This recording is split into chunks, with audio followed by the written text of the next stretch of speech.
Welcome to Nuanced Beauty, because the world is nuanced and we think that's beautiful. Hi guys, welcome back to Nuanced Beauty.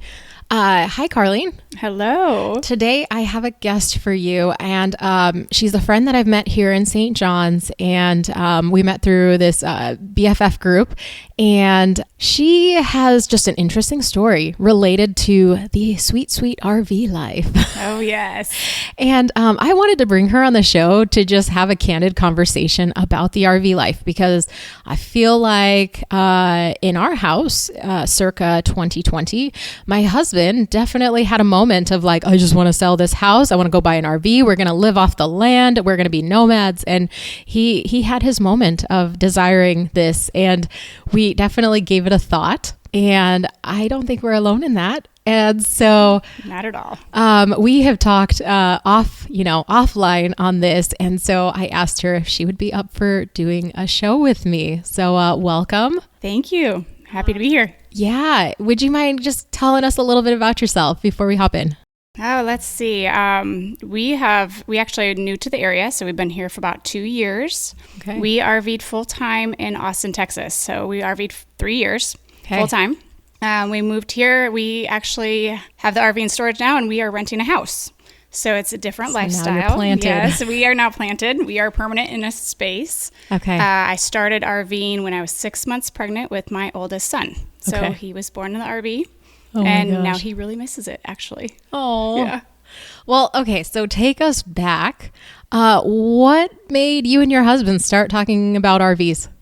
Well, like you kind of said about your husband. So it's kind of been a dream of his for years. Okay. We were living in Austin. Like I said, we'd been there for about at that time, 13 years. Okay. We were considering moving, but everybody knows moving's a big process. So you have to find a house, jobs, things like that. And I kind of just threw it out there, said, hey, how about we just get an RV? We'll sell our house, get an RV and travel that way. And that was kind of it. We went from there. So let's just get an RV. Yeah. Okay. What year was that?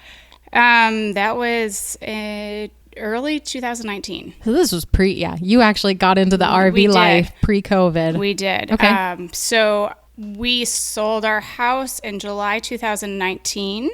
I started RVing. So this was definitely before everybody kind of jumped on the bandwagon with the RV life. When we started, it was about to rent a spot. It was about $500. Okay, to park your RV. To park your RV, yeah. And that included septic, trash, and water, and a spot to park. Now, dare I say, it can be up to anywhere between $2,500 to $3,000 a month. For a month? For a month. That's like more than a rental house. Yes. Yeah, that's a huge markup. It is. It's crazy. And we saw it go up because, COVID hit and a lot of people were selling homes and going into the RV life. Okay. And so we kind of sat there. We watched that whole transition unfold. Okay. And while we were doing it, and which also kind of hindered the whole idea of traveling a lot, because RV parks were getting overbooked. You had to book places about a year in advance. Oh, a year. Wow. That's what they were telling us. So it's not like you could just show up on a Monday and go into your RV. Okay. Correct. Yeah. Correct. And then also with that, size of RV matters as well. So if a lot of parks, if you've got an oversized RV, you don't fit, or you won't be able to fit, so you can't go in that. So these are things that we didn't really consider. You'd have to research the park. Correct. And so given the size though, tell me about your RV. Like tell me the buying process maybe a little bit, and tell me like what features were like non-negotiables for you, or like, just kind of that starting point. Okay. So when we were looking, like I said, it was early 2019. I was 6 months pregnant. So we were going to bring a baby into this RV life with us. So one of our sounds crazy. It was, yes. We kind of changed a lot of things all at once. So one of our non-negotiables was kind of the toxicity levels of RVs, because a lot of it's man-made product. So you've got plastics and fake woods and things like that, because Oh, the finishes and the such. finishes, yes, because this is a house that it's supposed to be mobile. So you're supposed to be able to go down the road. It's got to be able to flex and move.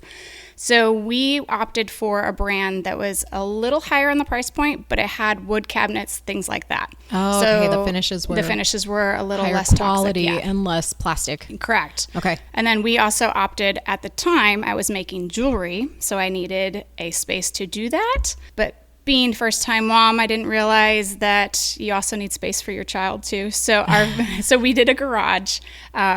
My studio got put in storage, and the garage actually, which is very nice, got turned into the baby's room.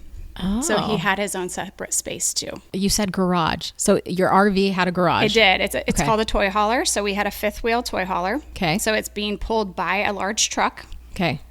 We call it the Beast, or I call it the Beast.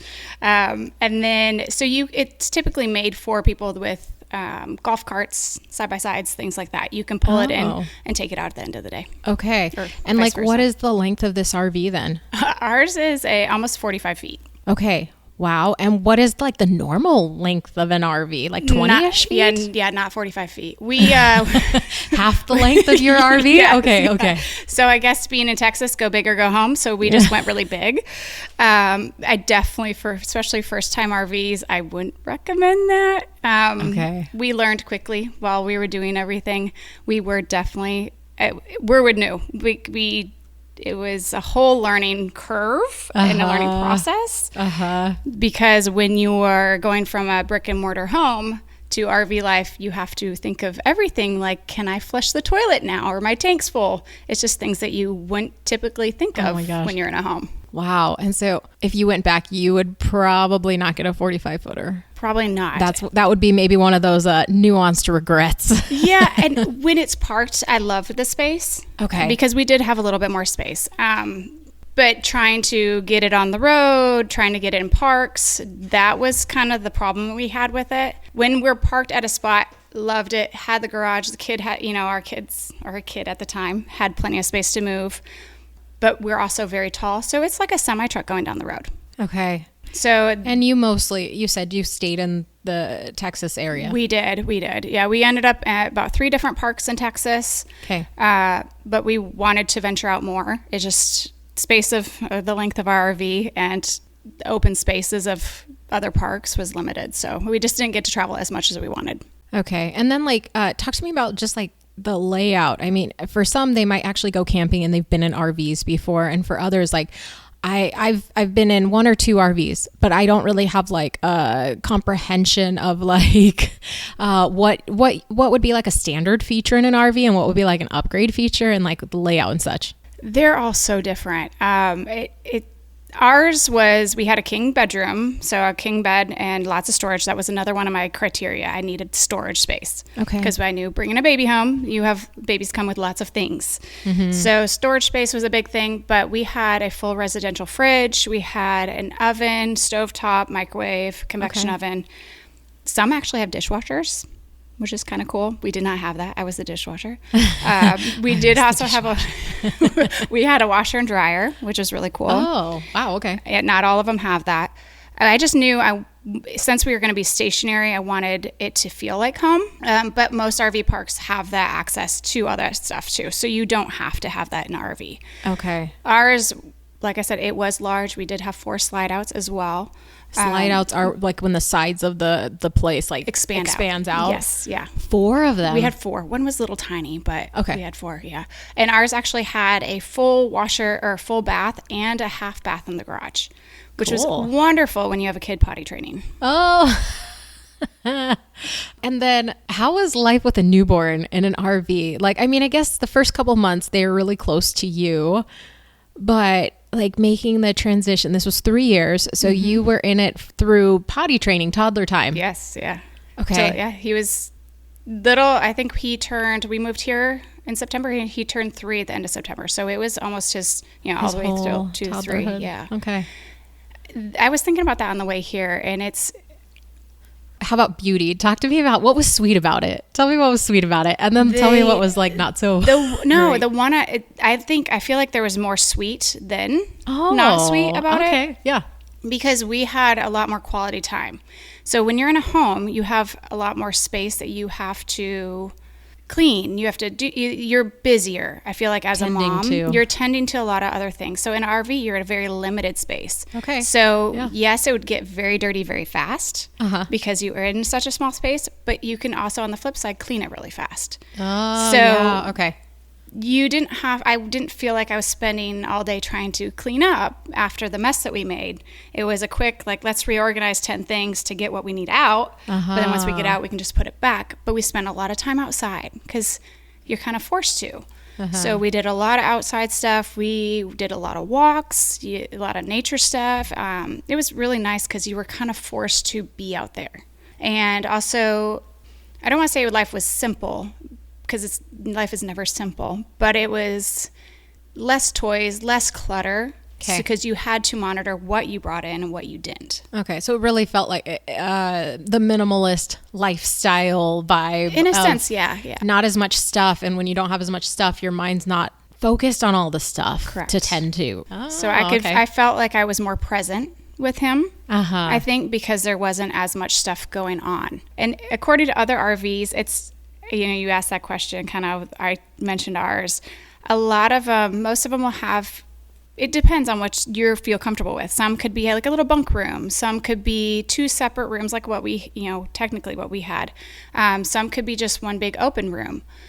Most will have like a little dinette or a kitchen in it. Okay. And I've seen families, I think it was a family of 7, lived in maybe a 30-foot Airstream. Okay. So it's possible to do everything. Yeah, because you are outside more. You are enjoying the outdoors and the things that are around you more often than being inside. Man, that's not how about cooking? Talk to me about cooking in an RV. What did you learn? I feel like it was the same. Instapot. And Instapot was my best friend. Instapot. Okay. I did, yes. And I did the smaller one because it was, we were a small family at the time, so it worked. I've had other people that if you're there full time, they'll set up an outdoor area. Like an outdoor grill. Correct. Outdoor grill. A lot of RVs have that attached, like an outdoor kitchen or outdoor grill.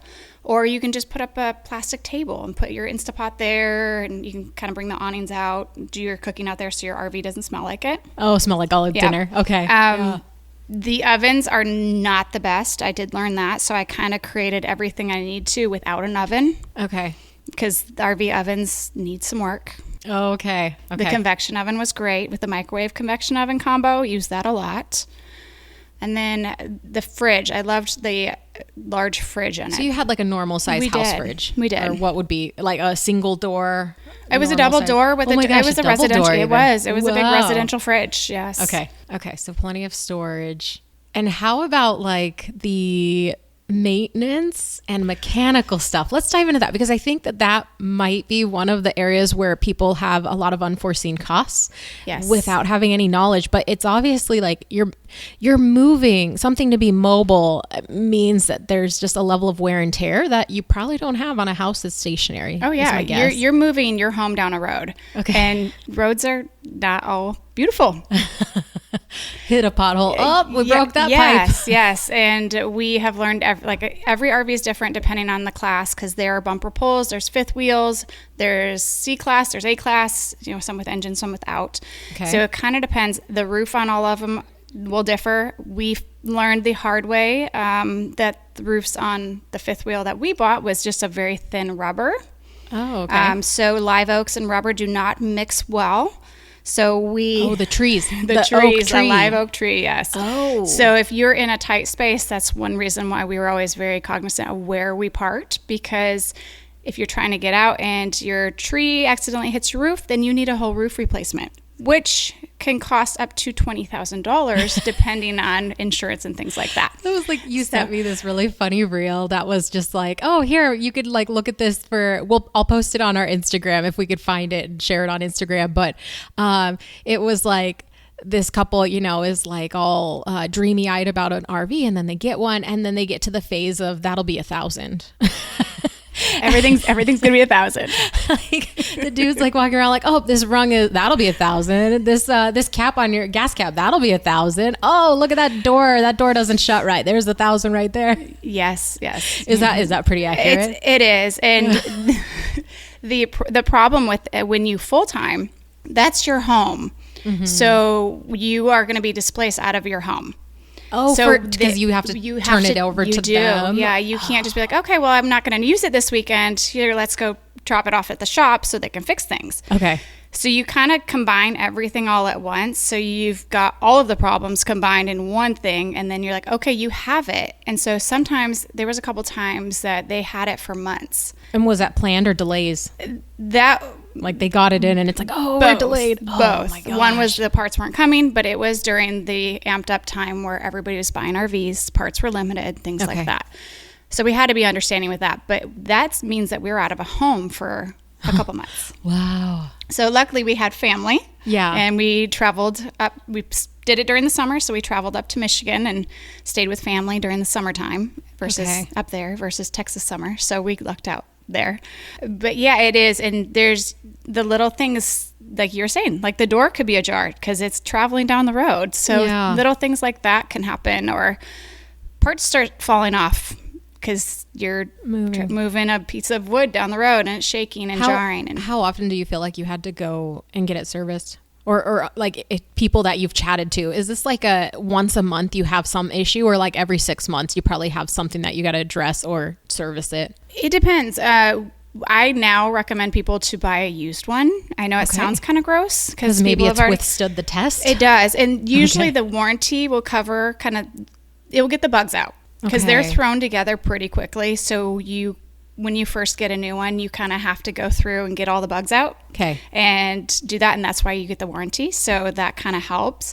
But if you get a used one, typically people already have that worked out. They've already done a bit of work. They have, yes. As long as they kept up with it. Because RVs it's not like a home. It's not a traditional toilet. It's not, everything's a little different. So as long as you upkeep is taken care of and you're taking care of it. Yeah.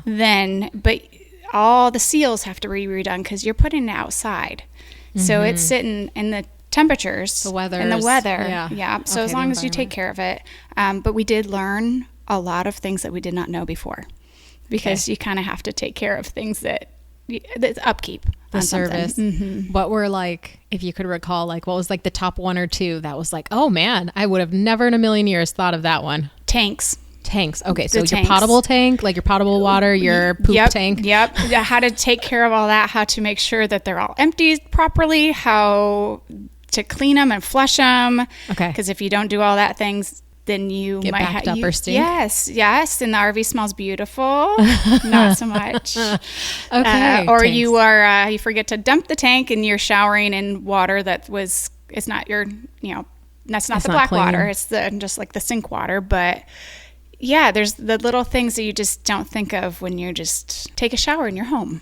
Things like that. So we learned tanks, we learned seals, what caulk to use, what not to use. Okay. And I don't have all that detail. That would be a husband kind of question on what to use. I feel like though there's probably some flex, like because it needs to seal, but it also needs to flex and weather and such. And correct. Okay. And then like what tubes to use, which one's the best one? What one will hook to the right RV? The different spots you get because every location is different and your connectors, pipe, the connections. Yeah. And so every location is different, or their connection's different, or the length of the tube is different that you need. So it was it was fun. Fun learning experience. Yeah. Oh my gosh. And I think as a kid, my dad took me RVing. We went from Michigan to Florida in a little Class C. So it's got the little bunk over the front. Oh, is it like the driving is in the RV and the bunk is okay? Yeah. I know what you're talking about. So kind of the smaller ones, not the ones that look like the bus. Okay.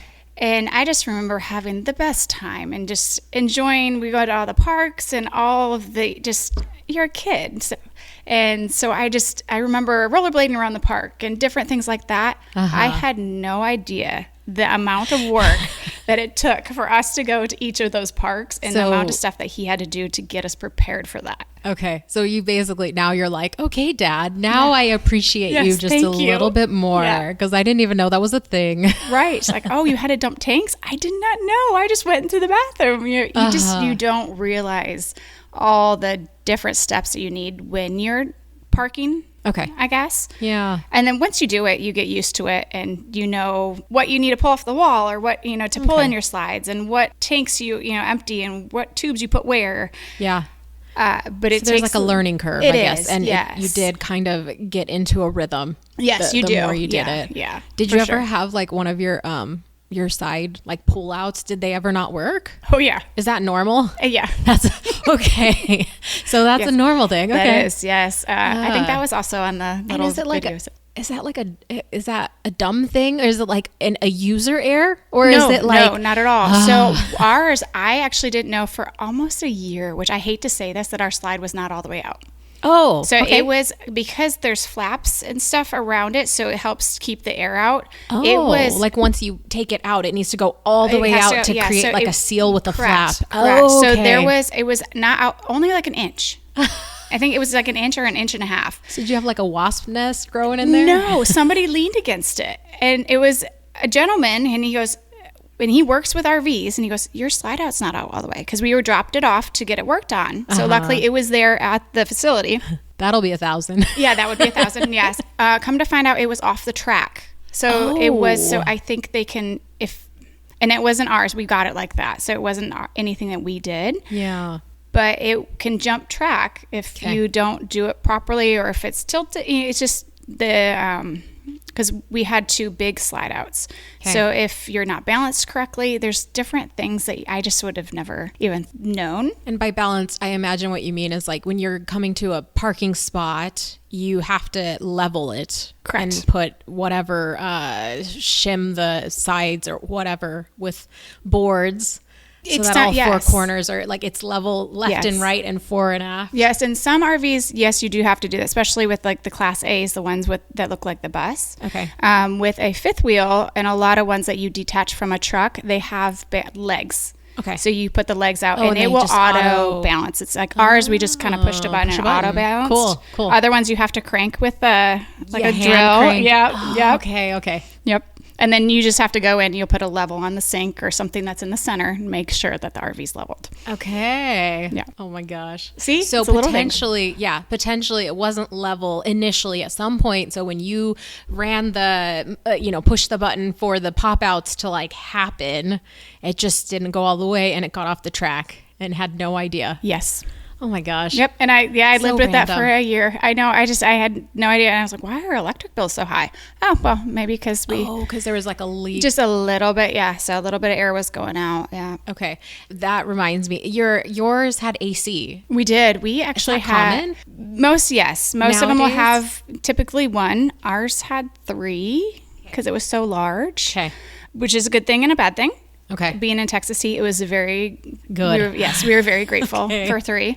Our electric bill was not so much. Okay. The one kind of, I guess, nuance you'd say would be when you're in a home, you could be in a contract with an electric company. Yeah. So you get a lower rate. When you're traveling around, RV parks aren't in contracts, so you'll end up paying almost double cents per kilowatt. Typically, compared to a home. Compared to a home. Oh. So I think it was 425 square feet RV, our electric bill would like typically a studio apartment. Be the same as what our 335 square foot home was here.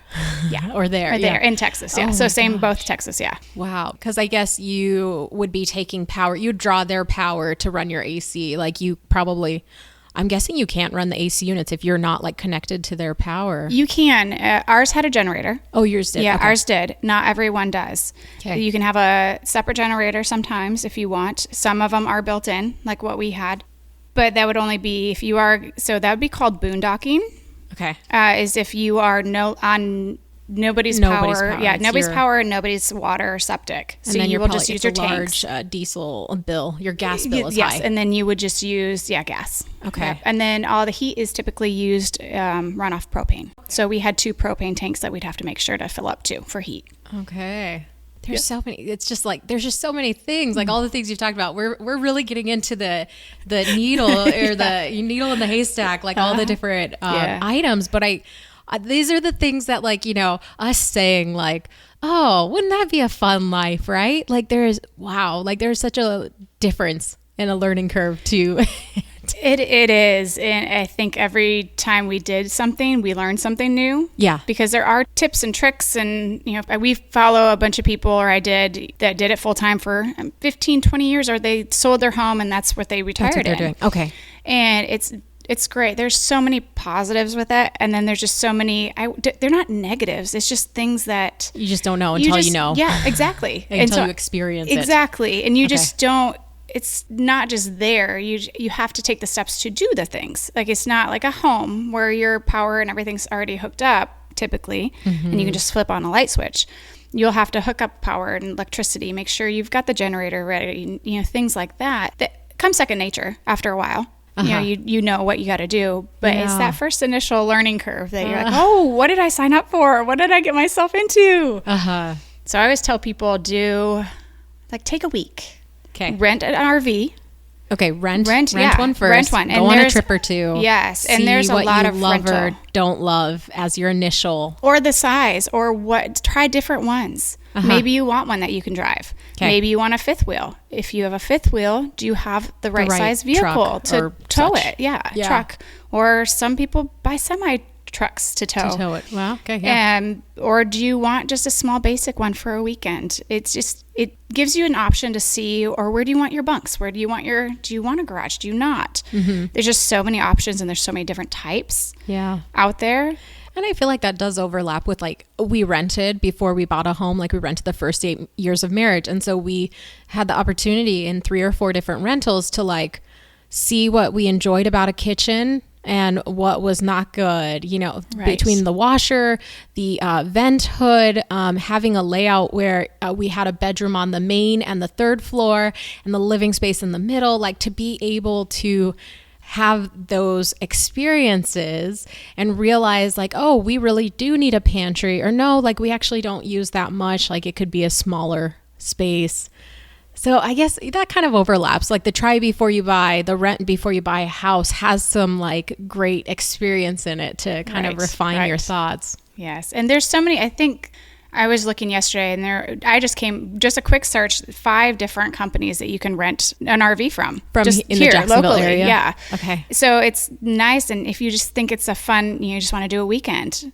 Yeah. And some people will actually even bring the RV to you. So if you say, hey, I want to stay camping here. Yes, at this certain resort. Can you take that to me or bring the RV to me? And they'll do that. Nice. Okay. Yeah. So it makes it convenient for you, and you just show up, and it's kind of like an Airbnb.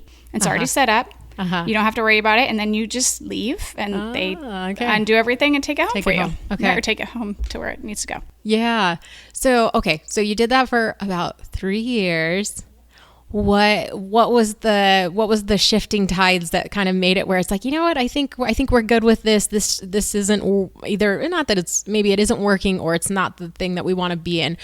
Tell me about that. I was pregnant for my second. Oh, okay. Yes. That was it was a driver. It was kind of the big driver. We were offered a job opportunity here in Jacksonville. My husband was. So we had the option to stay in the RV park that we were at. I kind of went through bills and the cost of everything with the RV park prices going up consistently through the 3 years that we did it. Yeah. It was actually equivalent to renting a home because we decided to keep all of our home stuff. So we had storage units. Oh, okay. Yeah. So for us, it was more feasible. I wouldn't say more feasible. It was equal. So we had the option to do either or. It wasn't that we were saving a whole lot of money being in the RV. Okay. It wasn't that at all. Yeah. So if you think, dear listener, if you think the RV life is going to save you, maybe it could have 10 years ago, but today, not so much. Yes. So my recommendation would be to there's a lot more people opening up property Oh, like for people that want an homes, RV, like homes, own if they've got property, yeah, something like that. There are some absolutely beautiful RV parks. Okay. And I wouldn't change it for the world being in an RV park where we were. Okay. I made some amazing friends. I call family. You know, it was a perfect time and a perfect place for us at that time to be around those people and experience what we experienced. It just, with the prices going up, you know, consistently with the parks and baby on the way, job opportunity. Yes. It just was, things. We wanted to try something different. Okay. So we actually still own our RV. So we still have that. Okay. We're kind of in the process of either selling. We're not sure if we want to sell or if we might actually take advantage of all the RV rental. So you companies. might do an RV rental. We might do an RV rental. So if anybody listening has in their near future that they want to try out a 45-foot glamorous RV with wood finishes, we will put you in touch with Miss Carleen. Yes. We'll get you all hooked up, and we can actually tow it there for you. So what we were talking about, if you have a certain park, ours is a fifth wheel, so it will have to be towed. It's a very large, I think I've said that probably about 20 times. It is. It's a very heavy. So we do have the Beast truck that can tow the Beast RV for you. We're currently working on starting a business, my husband is, towing RVs. Because we have done it with ours. We have the experience, and he is a fantastic driver and kind of has been in that realm for most of his life, kind of towing things and hauling very large equipment. So he's very good at it. Nice. So it sounds like for you guys, so you still have the RV. So the RV is not behind you in that, like, you totally... Like, who knows, in the future you might go back to an RV life. I don't know if we'll go back permanently, but my son, who is now 5, has asked numerous times to go back in the RV. He misses it so much. So we're going to probably be the weekenders. We'll probably keep it. We might eventually go down because we don't need the huge RV. At the moment, downsize. We might downsize. Okay. But now that we have 2 little ones running around, we may just keep it and have them in their own separate room. So it might work out perfect. Okay. Lovely. And then you might rent it out. Yes, that's the plan, is to get it out. And just, I'd rather people be able to enjoy it than have it sit there. Yeah, if we can. So I guess let's wrap this up. And it sounds like... major takeaways for a listener who is here. One is try before you buy. Yes, definitely would recommend that. Got any other major advice? Maybe do a little research.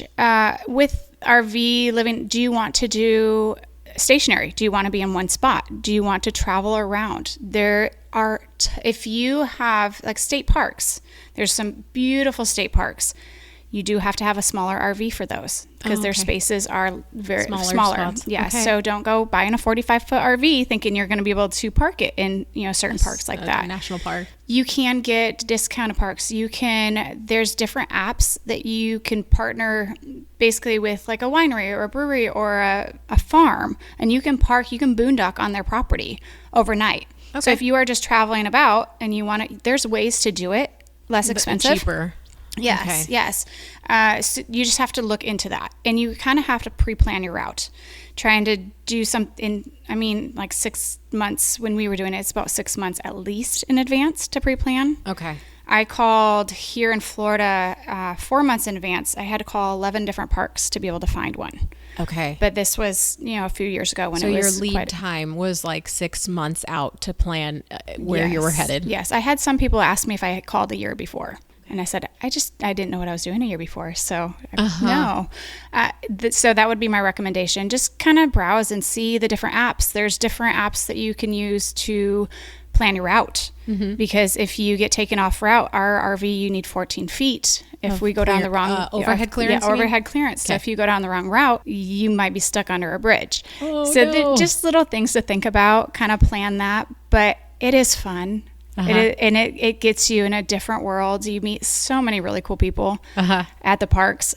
I wouldn't say all of them are going to be great. Some of them are eclectic. Yes. Just be cautious, I guess.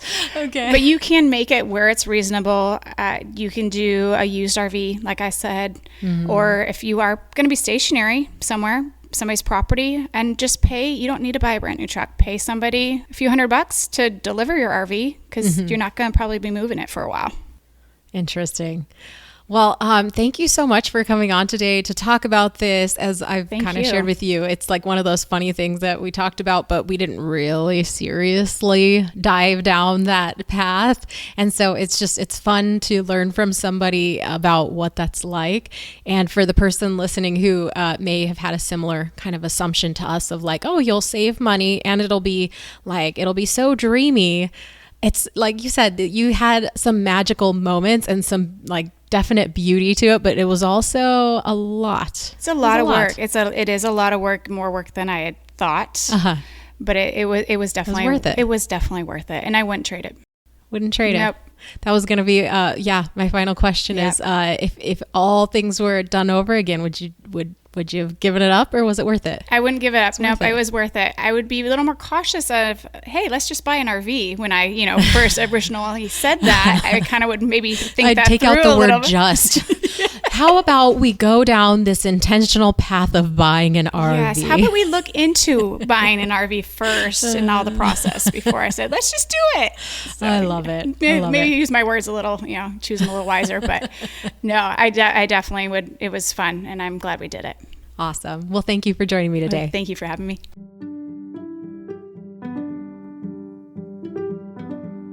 Thanks for joining us today. I hope you enjoyed this episode, and in the spirit of nuance, I hope you found something that you could agree with and you could disagree with, and still choose to lean in. Give us a follow, rating, and review, and consider sharing this episode with a friend to continue the dialogue and help us grow. Until next time.